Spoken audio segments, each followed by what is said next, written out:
Chennai சென்ட்ரலில் 10:50க்கு Bangalore express புறப்படும். அதில் ஏறி 4:50க்கு மெஜஸ்டிக்கை வந்து சேர்ந்துடலாம். அங்கேயே ரெஃப்ரெஷ் ரூம் இருக்குது. ரெஃப்ரெஷ் ஆகிட்டு கேஎஸ்ஆர்டி பஸ் ஸ்டாண்ட் போயிட்டு சிக்கபல்லாப்பூர் போகிற பஸ்ஸில் ஏறி சிக்கபல்லாப்பூர் பஸ் ஸ்டாண்டில் இறங்கிட்டு அங்கேருந்து ஒரு ஆட்டோவை பிடிச்சி ஸ்ட்ரைட்டாக நம்ம நந்தி ஹில்ஸை நோக்கி பயணம் செய்யலாம்.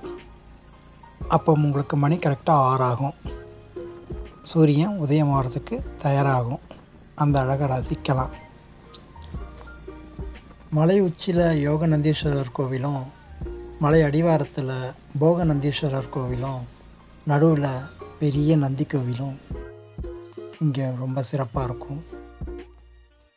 மன்னர் திப்பு சுல்தானுக்கும் கோடை காலத்தில் தங்கிச் செல்லும் விடுதியாகவும் இம்மலை இருந்திருக்கு.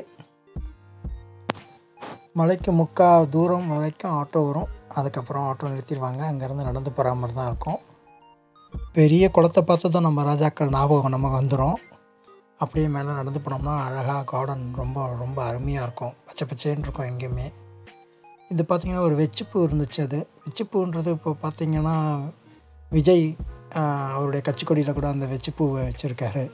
இது வந்து வெற்றிக்கு வாகை சுடுற வெச்சிப்பூ.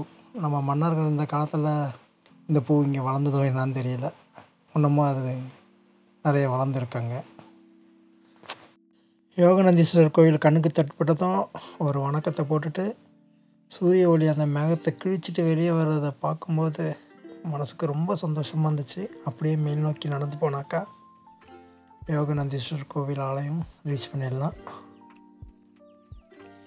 ஏன் நம்ம ராஜாக்கள் இங்கே யோகநந்தீஸ்வரர் போகநந்தீஸ்வரர் சொல்லிட்டு 2 சிவன் ஆலயங்களை எழுப்புனாங்க அப்படின்னு நினச்சிட்டே ஏறும்போது அந்த மேகமூட்டத்தை அங்கே பார்க்கும்போது தான் தெரிஞ்சது நம்ம கைலாசத்துக்கே வந்துட்டோமா அப்படின்ற ஒரு எண்ணம் உருவாச்சு.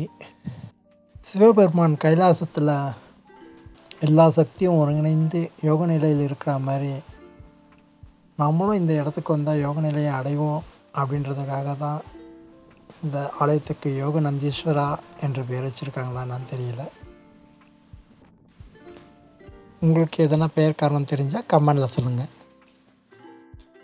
விஜயநகர மன்னர்களின் நற்பண்பு என்னன்னு கேட்டிங்கன்னா, அவர்கள் அதற்கு முன் ஆண்டவர்கள் கட்டிய கோயில்களை இவர்கள் நன்கு பராமரித்தனர்.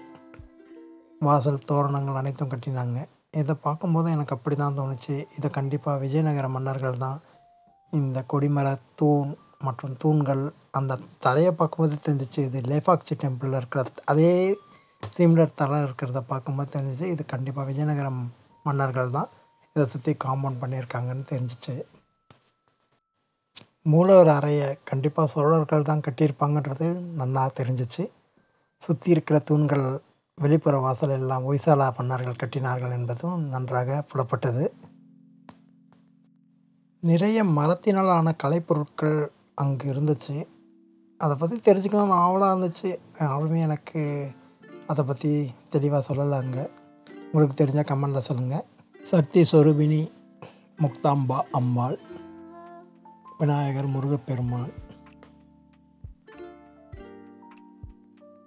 நந்தீஸ்வரர், எம்பெருமான் யோக நந்தீஸ்வர சுவாமி. ஓம் நம சிவாயா.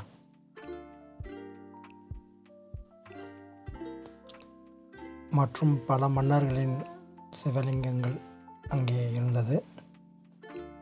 நல்ல தரிசனம் கிடைச்சது. அதை முடிச்சுட்டு அப்படியே வெளியே வந்து கோவிலை வலம் வரலான்னு சொல்லி சுற்றி வந்தேன். சுற்றி வரும்போது தான் திடீர்னு ஒரு ஆச்சரியம் அங்கே எனக்கு காத்திருந்தது. அதை நீங்கள் பாருங்களேன்.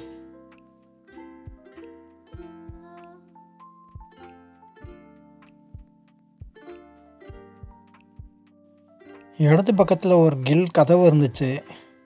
அது சின்னதாக ஒரு ரூம் இருக்கும்னு நினச்சி அப்படி எட்டி பார்த்தேன். ஆச்சரியத்தில் மெய் சிலிர்த்து போச்சு. என்ன ஒரு அழகான குளம் அங்கே இருக்குது தெரியுமா? இவ்வளோ மலை உயரத்தில் இவ்வளோ அழகான காம்பவுண்டு, அதில் அழகாக சுனை நீர். ஆச்சரியத்தில் மெய் சிலிர்த்து போச்சு. அந்த குளத்தை பார்த்து ஒரு நிமிஷம் அசந்து போயிட்டேன். லேஃபாக்சி டெம்பிள் போயிருக்கும்போது அந்த தரையை பார்த்தேன். அந்த கோயில் இருக்கிற தரையெல்லாம், அதுவும் அந்த பாறைகள் அப்படியே சரியாக வெட்டாமல் அதன் வடிவிலே வெட்டியிருந்தாங்க. அதே அமைப்பு இங்கேயும் இருந்ததால் எனக்கு கன்ஃபார்மாக சொல்ல முடிஞ்சது, இது விஜயநகர மன்னர்கள் தான் இந்த சுற்றுச்சுவரையும் அந்த குளத்தையும் கட்டியிருக்காங்கன்றது கண்கூடாக தெரிஞ்சது. ஆலய தரிசனத்தை முடிச்சிட்டோம். இப்போ வாங்க நம்ம கைலாசம் மாதிரி இருக்கிற அந்த மேகமூட்டத்தை போய் பார்க்கலாம். இது ஒரு வியூ பாயிண்ட்டு. இந்த வியூ பாயிண்ட்டில் நடக்கும்போது கீழே பார்த்திங்கன்னா நடக்கவே கொஞ்சம் பயமாக தான் இருக்கும். ஸ்ட்ரெயிட்டாக மேலே மட்டும் பார்த்து நடக்கணும், ஏன்னா ஃபுல்லாக கிரில்லு. பாருங்கள் அந்த மேகமூட்டத்தை. அதனால தான் அந்த காலத்து ராஜாக்கள் இதை கைலாசமாக நினச்சி யோகநந்தீஸ்வரர் அங்கே அமைச்சிருக்காங்கன்னு நினைக்கிறேன். ஒரு குடும்பம் சுற்றுலா வரத்திற்கு தேவையான அம்சங்கள் எல்லாமே இங்கே இருக்குது. யங் ஜெனரேஷன்லேருந்து ஓல்டு ஜெனரேஷன் வரைக்கும் எல்லாருமே இதை நல்லாவே ரசிப்பாங்க இந்த இடத்த.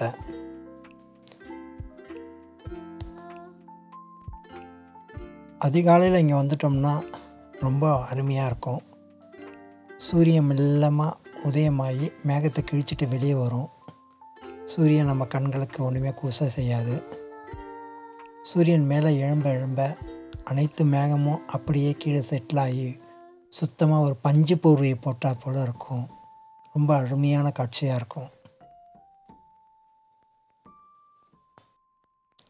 இந்த இயற்கை அழகை ரசித்தபடியே நான் இந்த வீடியோ இதோடு நிறுத்திக்கிறேன்.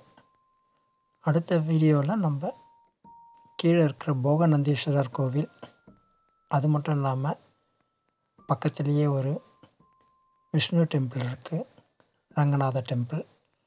அது பக்கத்தில் புதுசாக நம்ம கட்டின யோகி டெம்பிளும் இருக்குது. நம்ம எல்லாத்தையும் ஒரே நாள்லேயே பார்த்து முடிச்சிடலாம். டாய்லெட் ஃபெசிலிட்டிஸ், சிற்றுண்டி ஃபெசிலிட்டிஸ், ட்ரிங்கிங் வாட்டர்ஸ் எல்லாமே வந்து மேலே அவைலபிளாக இருக்கும். குழந்தைங்க வேண்டிய அனைத்து பொருளும் கிடைக்கும்.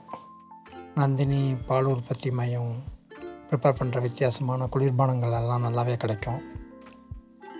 ஸோ அழகான இயற்கை காட்சி, அழகான கோவில். மிஸ் பண்ணிடாதீங்க இந்த இடத்த பார்க்குறதுக்கு. இறங்கும்போது ஒரு நல்ல நகைச்சுவை.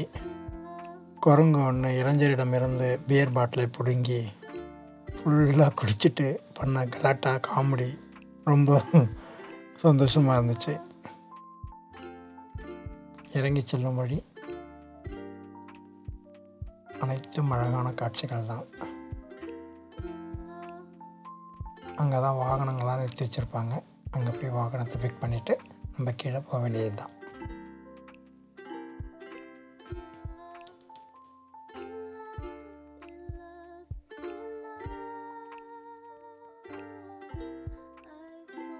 பார்க்கிங் ஏரியா போகிறதுக்கு முன்னாடி நடந்து வர வழியிலேயே திப்பு சுல்தானுடைய கோடை காலத்தில் விடுதியில் தங்கிட்டு போவார் இல்லையா, அந்த ஏரியாவை பார்க்கலாம். ரொம்ப அழகாக இருக்கும். அவரை சுற்றி இருக்கும். அந்த இடத்துல வர கோடை காலத்தில் இங்கே வந்து தான் இளைப்பாரி நல்ல கிளைமேட்டை அனுபவிச்சுட்டு போயிருப்பார் போல தெரியுது.